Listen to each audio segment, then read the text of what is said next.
All right, and we are now live. So, hello and welcome to those of you joining us just a few minutes early.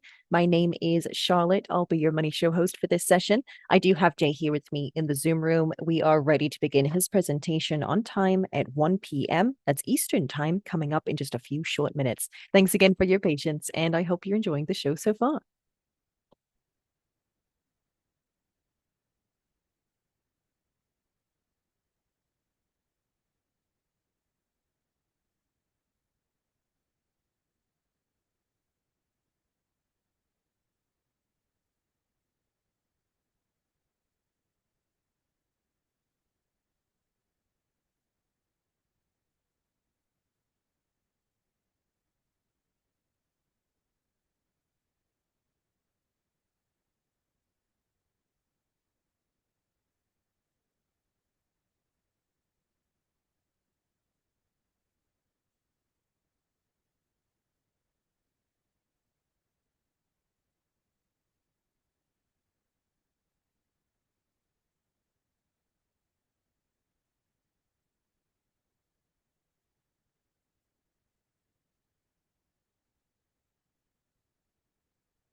Hello again, and welcome to anyone just joining us. This is your Money Show host popping in once more just to let you know that the next presentation will begin on time in just a couple of short minutes now at 1 p.m. Eastern Time. Thank you.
Hello, everyone, and welcome. Joining us for this session is Jay Mintzmeyer, the founder and president of Value Investors Edge, an independent buy-side research platform. Now, Dr. Mintzmeyer is the go-to expert for all shipping-related trading and investment topics. He's a frequent speaker at investment conferences, quoted regularly in trade journals, and hosts a popular podcast featuring shipping industry executives.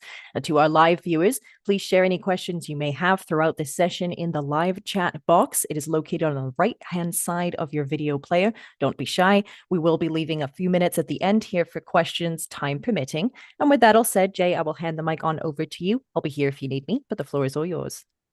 All right, excellent. Thank you for the great introduction. Welcome everybody to the Money Show event.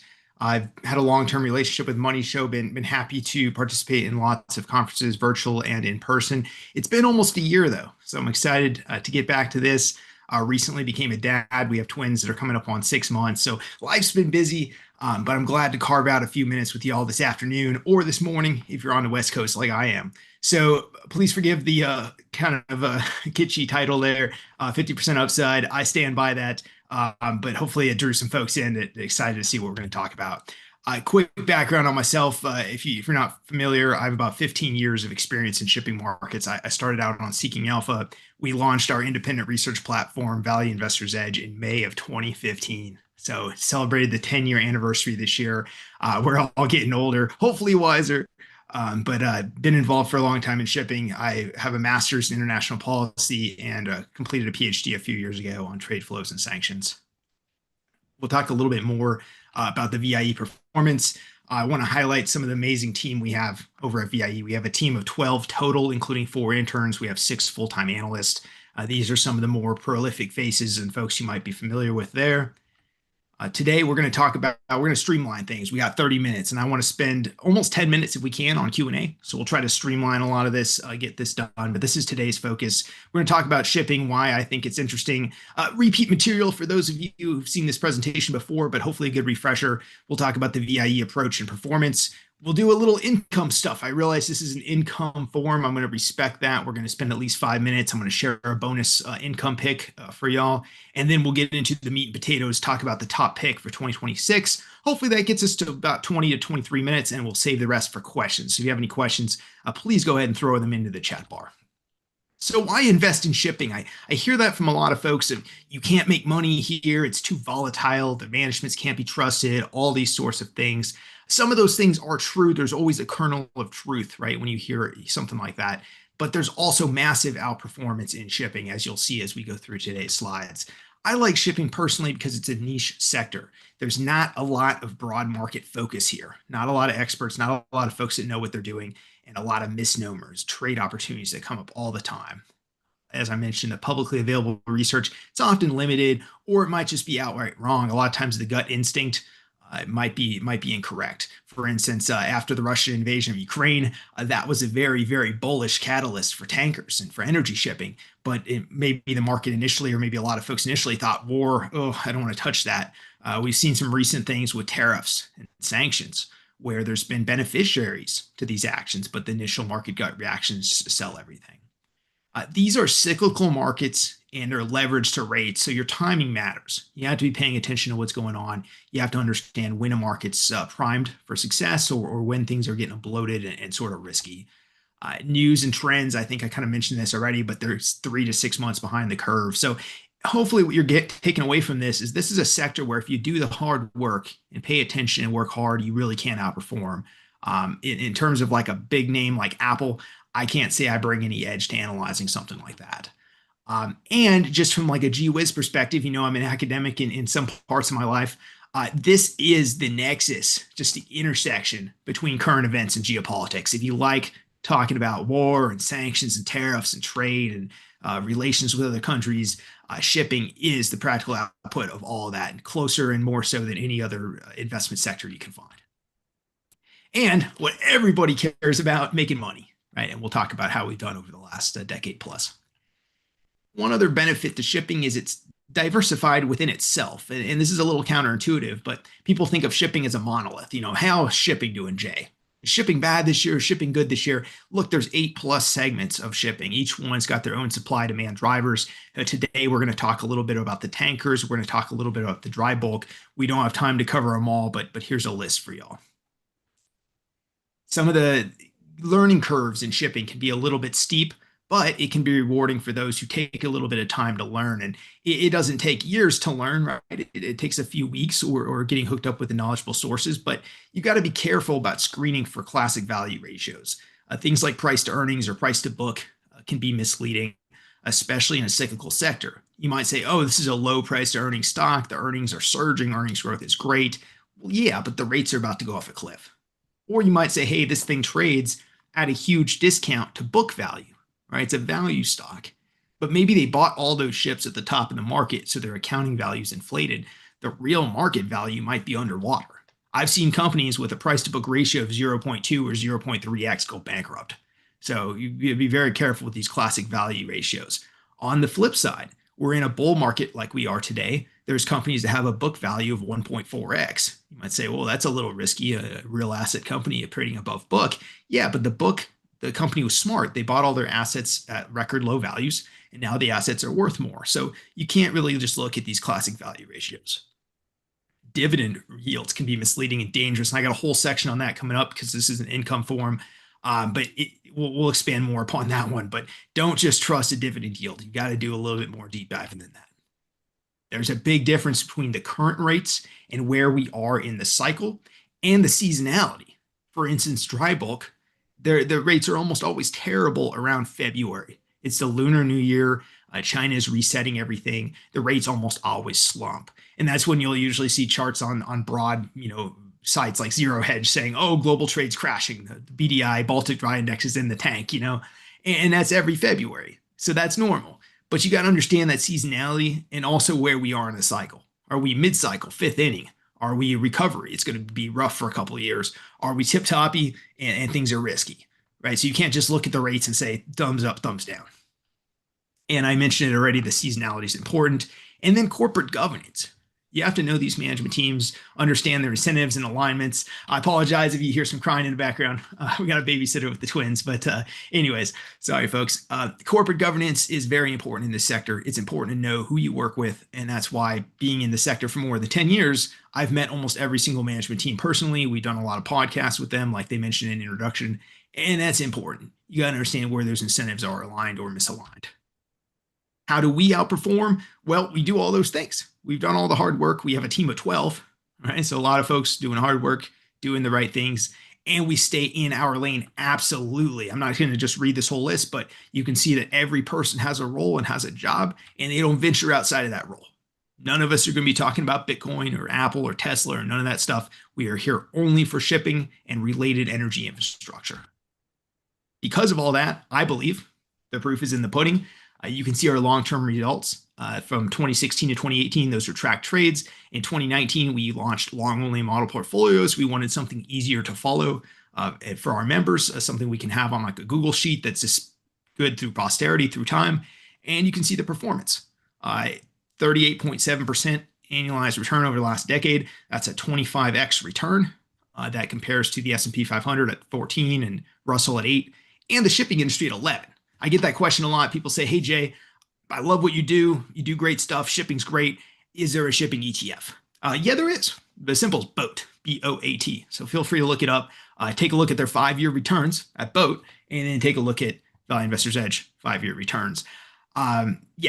Shipping industry by itself, you're not going to be able to take advantage of the cycles moving, cycles changing, getting ahead of things and that sort of stuff. And that's where we outperform over time. So yes, shipping, we love it. It's been great for us, but it's not just a passive. We buy a lot of shipping stocks and we sit on them. There's definitely some activism involved. So with that, theme of the day, income opportunities in shipping. We'll spend a couple minutes here just so I can say we did. But the pitfalls of shipping income, I want to just warn people about the traps.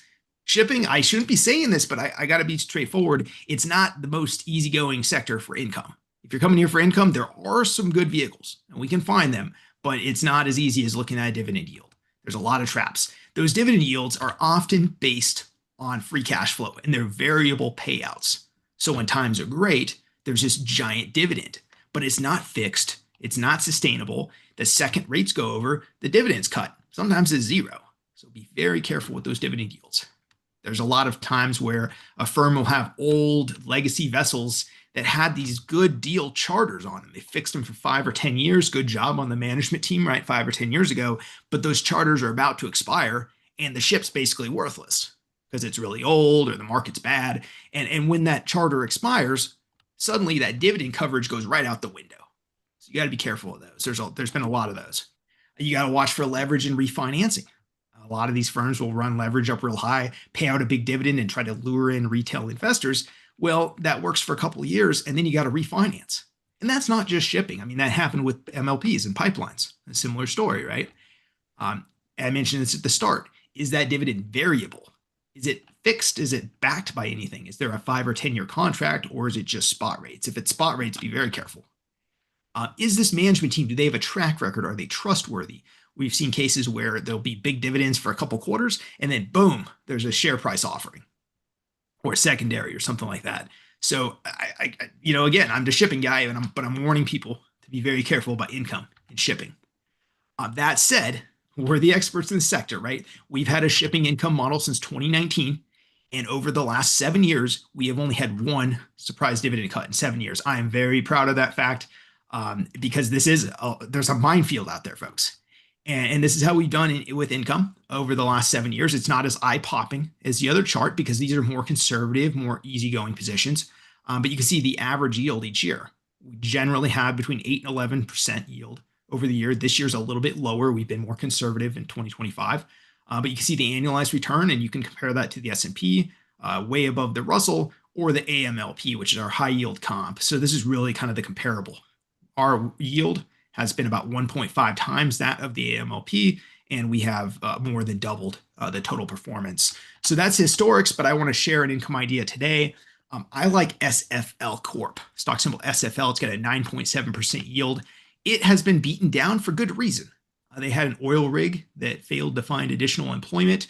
The offshore oil rig market's been very difficult, but they responded to that. They're trying to fix it out. It's probably going to take another year or so. They've already cut the dividend in August.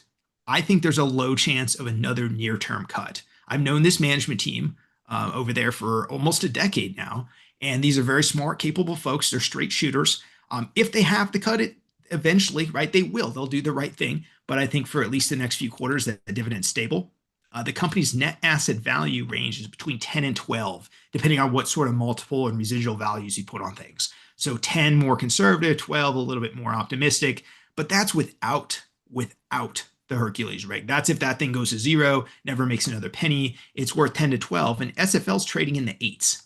So you got upside to 10 to 12 just on that 9.7% yield for income and sort of a value play. So we eat our own cooking. This one is in our income model. In fact, it's a little bit more heavily weighted in the income model. It's got a 9.7% yield. It trades below its net asset value. It's got a great management team, great track record. And here's sort of the bullish kicker. I'm not promising anything, right? This is more speculative. But if that rig is fixed by the end of next year or into 2027, we believe there's upside the 12 to 15 range. If you pull up SFL and do like a 5-year chart, you'll see it traded there before. Everything about the company is the same except for the difficulties with the Hercules rig. So that's kind of the case, and hopefully that's a good income pick for folks. It's got some good income, it's got some good upside, and it passes those concerns that we shared in the previous slides. Now let's get into it.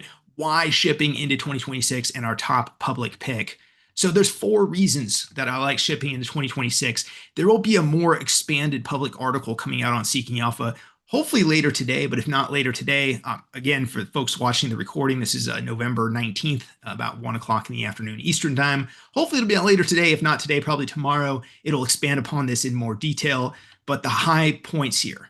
I believe the tariff headwinds that we've been dealing with for the entire past year, ever since the election of President Trump and Liberation Day and thus forth, they're shifting, in my opinion, from consistent headwinds into what I believe will be rapid tailwinds. Now, I'm not making a prediction on what the Supreme Court will do.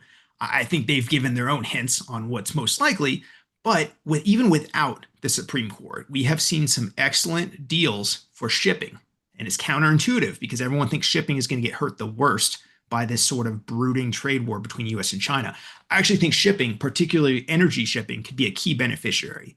President Trump has signed enormous energy partnership deals with Japan, with Korea, and with the European Union, all of which are based on investing in US energy and US export capacity to ship that energy back to Asia and Europe, respectively. That is very good for the future demand for tankers, for LNG carriers, for LPGs, maybe for ammonia or CO2 if we get into that. I don't think we will in the current administration, but these are long-tailed, very bullish tailwinds that the market has not been appreciating. Whether or not the tariffs get rescinded, we've also seen a big 1-year truce pause framework with US and China. So I think we're really starting to turn the corner here. And I think the broad market is lagging. It's still not appreciating that shipping could be actually a winner here. It's counterintuitive. It could actually be a winner. Tanker spot rates are surging. They're phenomenal right now. In fact, I'll show in a couple more slides exactly where those spot rates are. This market appears to have legs. And if you've been on a previous money show, you've probably heard me talk about the tanker market. You've probably seen my supply slides. I've been talking about this for about 2 to 3 years. It looks like, it's like the prophet that was finally got it right. But it seems like we're finally here and the legs are finally running. So we're excited about that. Dry bulk is another segment of the market. We're talking energy here. We're talking tankers. We're talking dry bulk. I believe it's poised for a multi-year bull run. I'll explain one of the key catalysts forthcoming. And finally, this might be the most contentious, and I like to stay in my lane. And this is getting a little bit outside, but I think there's potential for a big market rotation away from tech, the Mag 7, the AI stuff, back into value, similar to what we had in 2022, where we might see a broad market pause or slowdown or even a big pull back, but we might actually see bullish outcomes for real classic value assets, cash flow generators, things like shipping. And if that happens, that's fuel on the fire to the top three catalysts here. The first one, big shift in tariffs. 2 and 3 are big term rates and free cash flow. And that fourth one is just an overall macro factor. And that's the most contentious. I understand that, but I think those are interesting. With that, you've waited this long. Our top public pick for 2026, it's got a lot of tanker exposure. It has massive dry bulk upside in 26 and 2027. That is CMBT Tech. CMBT is the symbol. We believe there's 50% upside potential by mid 2026. The bullish case, I believe, is for a share price north of 20, which would be over 100% upside in the next year. So let's get into it. Why do we like CMBT? Which, by the way, trades around $10 a share as we're talking. So first of all, let's talk about tankers. If you've been on one of my webinars in the last couple of years, you've seen a similar chart to this. We love the excellent tanker supply set up through 2027. If you look here, 23, 24, 25 were phenomenal years. We've been banging the table saying things are set up, folks. It is a coiled spring. And here we are. Rates are surging, and we have very few deliveries in 25. And you look at 26, and there's a few more deliveries. But when you look out historically, it's kind of an average year. And you got this trough to make up for. So we're not particularly concerned in any sort of way until maybe 27, but I'll show you why even that doesn't really concern us.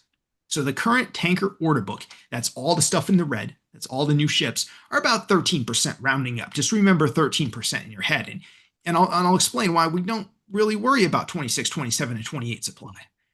Let's look at the old, decrepit ships on the water, only, in my opinion, supported by the dark fleet factors. The Russian sanctions, the Iran sanctions, Venezuela, North Korea, all these bad actors are using these old tankers to avoid sanctions. These ships will not pass muster in a full-fledged commercial market.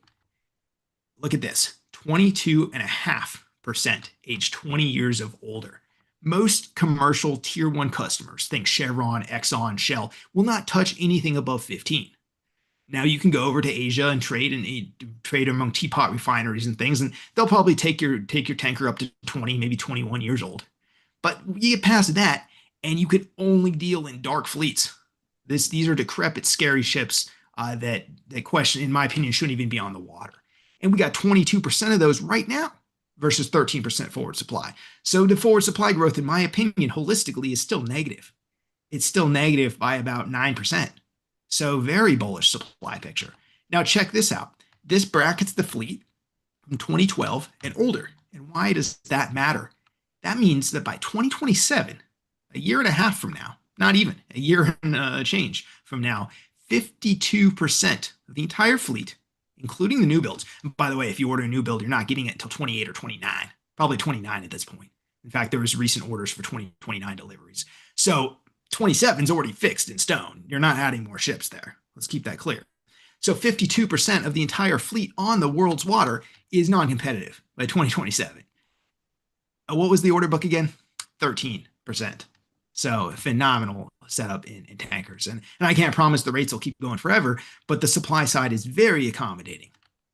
Here's the tanker rates and how they're doing. The first chart is from Value Investor's Edge. It shows the quarterly expectations so far. This is updated weekly. Each week when you update it, that number goes larger and larger. So here's the VLCCs, and this is sort of a heat map. This is last year, how to do last year. This is from last quarter. This is the average Q4 over 20 years, and this is the average 10 years, right? So you get all sorts of heat maps, and they're screaming green, right? And the latest spot rates, which we update every Sunday, are below. You'll see VLCCs at 120, and normal rates like 30,000, by the way. Suezmax is 88, normal rate 25 to 30. Aframax is normal rates 20, they're at 65. And then this is just so you can see the percentages. I mean, it's off the charts. 400% year over year, 130% up, 110% up. I mean, it's incredible. Well, CMBT, company we like has a $3 billion tanker fleet, and they are poised to benefit. They have a tanker fleet almost as big as any other public player. There's only like one or two other tanker companies that have a bigger fleet. So this is an excellent place to get exposure to tankers. Now let's pivot. So we talked about tankers, hopefully got all bowled up, got excited about that. Let's talk about dry bulk. So the big catalyst in the dry bulk market, which by the way is humming along nicely without this catalyst just started last week. It's a Simandou iron ore mine in Guinea. It is a China-backed strategic project. It is based on national security, if anything, for China. They rely intensively on Australia and more recently Brazil for all their iron ore. Iron ore is a key to everything, for infrastructure, for manufacturing, for military equipment, for everything. So to make steel, right? So this is very important. And they need to diversify away from Australia's borderline hostile to China, and Brazil is obviously pretty close at times, right? Maybe not the current administration, but they're a lot more close to the US than they are with China. And that's been clear. So they need to pivot. So they've been working on this mine for almost a decade. Production began last week. Very exciting. Very good time to be here talking about this. It's going to ramp through 2030. The full capacity is 120 million tons a year, and that is 10% of China's demand. So people say, well, what if China weakens, Jay? What if China doesn't grow at all? Well, I don't need it to grow at all. I just need that 10% baseline that we're going to take away from Australia. And it will replace Australia. China's paid for this thing. China's underwritten this thing. China and Australia are not exactly best buds. So the obvious play here is that all that new iron ore is going to go from Guinea to China. And if China keeps growing, oh, sure, they'll keep Australia coming too. But if China pauses or flatlines, it's just going to be Guinea replacing Australia. So just a geography lesson for y'all, and in which shipping is important is the distance. Here's China, roughly, right? Forgive my basic blocks. Here is Headland, a main iron ore export port for Australia. Pretty damn close, right? Here's Guinea. Whoa, yeah, Western Africa. Beautiful. Yeah, forgive my cheap lines there. We're talking about triple, more than triple, the ton-mile distance. That means for every cargo that replaces Australian with Guinea, with Simandou, is going to require triple the dry bulk assets. So we can run the math, but it comes out to about 600 additional cargoes per year in the next few years. So very, very exciting times. 600 additional cargoes, over 200 additional ships needed urgently. Meanwhile, we got this demand that's picking up. We don't have any new supply. If you look at 25, we have 1.5% capacity growth. If you look at 26, we have 2.2% capacity growth. This is not including scrapping. It's just new ships only. And you can see this compares to bubble years, 8 or 9% every year, and then 20%. So supply is not coming forward. Here's a very similar chart. You saw it with the tankers. You see this little bracket of ships over here. 45% of the fleet will be obsolete by 2032. And I say 2032 because bulkers can run a little bit older. So it's not quite as crazy as the tankers. But 45% of the fleet will be obsolete by 2032. And if you look at the order book, we have an order book that's around 8%. And so that order book needs to be a lot bigger. And again, we're starting to take orders here. You can see at the end of the chart for 2029. CMBT, the company, why do we love it? It is 30% tankers and 60% dry bulk. So you're getting 30% that's riding the current rates, making a ton of money. And you got 60% that we believe is positioned perfectly for next year in 26 and then in 2027. You got the oil tankers down here. You got 30 on the water. You get 7 new builds. So 37 tankers worth about $3 billion, rounding up a little bit there. And then dry bulk. You got 17 ships from CMBT, brand new, perfect vessels. You got 89 that they just merged in from Golden Ocean. And you got 13 more that are on the water. And you got just over $6 billion in fleet value there. So CMBT trades at a 30% discount right now to what we estimate is an end of year. So 2025 E, which is, guys, it's 6 weeks away. So not that far. We believe NAV's around 15 by the end of 2025 based on current assets and free cash flow. It trades around $10 right now. And why is that? There's two key reasons, in my opinion. Number one, I think it's hated and misunderstood as an ESG play. And the company does not do themselves any favors. If you pull up a presentation, the first slide says all this stuff about decarbonization. And guys, like, read the room. This is not the hot theme. That was a great slide deck 2-3 years ago, right? Nobody wants to hear about decarbonization anymore. I mean, I don't, being facetious, like obviously people still care about it, but investors are tired of it. They're cynical. They're realism now. They just want to see cold, hard assets, right? But the reality is that that's all just marketing, gimmickry. 90% of this company is tankers and bulkers, classic shipping. So people hate this thing because they think it's an ESG company. It's not. It's a shipping company with the overly clever marketing slides. The current market cap is less than $3 billion. They have 11 billion in assets. I love that leverage when I'm bullish. Let's just do some quick napkin math here. Tankers are worth $3 billion.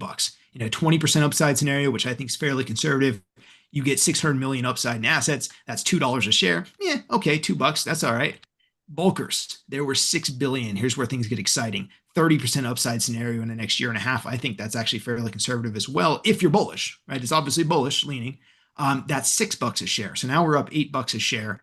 And then CMBT trading near its peers at 100% NAV, which it did in the past when it was known as Euro NAV. That name might ring a few bells. Euro NAV was before the rebranding of CMBT. So you got $5 just to trade to peers, and you got $6 to $8 if the markets are decent and promising in 2026. So that underwrites our 6-month target. We believe it's worth 15 plus in the next 6 months. That's 50% upside roughly from today. And 1-year bull target is well north of 20. That's bullish, right? That requires dry bulk to do well. I need to put some caveats and asterisks on that one. That requires things to go correct. So if dry bulk rates are terrible next year, we're not going to be talking about 15 to 20. But if dry bulk rates do well in 2026 into 2027, then I believe we could see 20 plus in a year from now. Hold me to it. I'm very publicly available on Twitter and all these places. So hold me to it, guys. All right. I said we'd leave some time for questions. Looks like we got 3 to 5 minutes, but let's have it.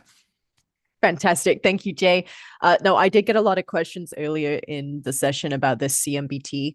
So if I'm ask you something that you've already covered, we'll just move along. But the first question I had from Samu a while back here was joint question. Why is Star Bulk not so interesting anymore? And what are the main risks for CMBT if it's got, since I understand it has more leverage in bulk than Star Bulk? Yeah, no, excellent question. There's about 3 reasons why I like it a little bit better than Star Bulk. And I mean nothing negative about Star Bulk. I've known that management team basically my whole career. Great respect for what they do. It was one of our model picks a year ago. So we stand by them for sure. Number one, I like a little bit more leverage when I'm bullish. If I'm bullish on a market and I expect the assets to go up, I want the assistance of leverage, kind of like when you buy a house, when you buy a commercial property. You don't just go out there and buy it with cash, right? You use a loan and you get better returns. So I think the leverage is a positive in this scenario. I don't think it's overdone. It's about 60% against brand new modern assets. That needs to come down to 40 to 50% over the next couple of years. But I think the leverage is actually a positive, number one. Number two, they traded a bigger discount than Starbulk does. So just on discount alone, it's about 20 to 30% cheaper.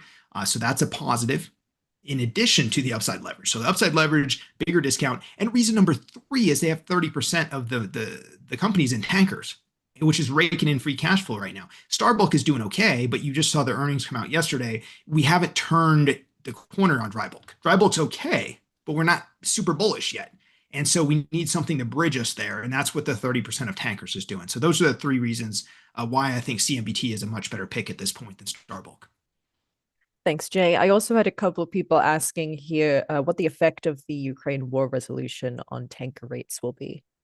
Yeah, that's an excellent question. I think folks have looked at that overhang for a long time. It's no secret that the Ukrainian war was very bullish for product tankers in particular. It wasn't really bullish for the VLCCs, the large tankers. And the large tankers are the rates that are doing really well now. So I don't think that's anywhere near related now to the Ukraine war as much as it used to be. I do think there's a little bit of overhang in product tankers. However, if there's a little bit of pullback in rates, I think that's going to be felt almost entirely on the old fleet. And see if I can go back real quick. I know we're running low on time, but if I go back here, it's several slides, but it's that tanker one where it shows the age of things. I need like a quick hotkey here. Yes. So 52% of this fleet, these dark purple vessels are basically entirely dark fleet. And so if those sanctions go away, there's no reason for those ships to exist. If you look at these like purple ships, maroon or whatever color it is, versus the new build order book, I'm very bullish overall because global demand is not going to go down, and we're going to see a reduction in the dark fleet and more things trading on the good complicit fleet. Fantastic. I know we are short on time, but I did have one more interesting question here. This was from Theodore. He said, I'm surprised that there's no mention about India, which currently has one of the most aggressive ship construction programs in the world, albeit mostly military vessels. How does India rank?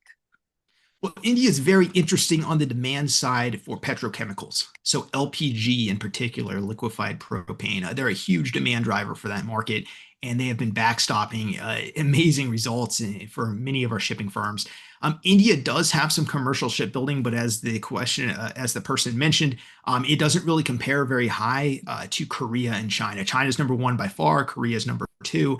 And so India is more interesting as a demand driver. So I think their bullish demand on the LPG, I expect that to continue. We're going to probably see some more LNG as India looks to try to depollute some of their cities and some of their power production. But I see them much more on the demand side, if that makes sense. Well, Jay, thank you so much. It's been a fantastic session here, and so glad that we could take some time for a Q&A with the audience. Pleasure having you on. Always, absolutely. All right. And to those of you watching live, thank you for joining us. And be sure to stay tuned as we have more in store for you today in this Money Show Virtual Expo. I hope everyone has a wonderful rest of your day. Take care.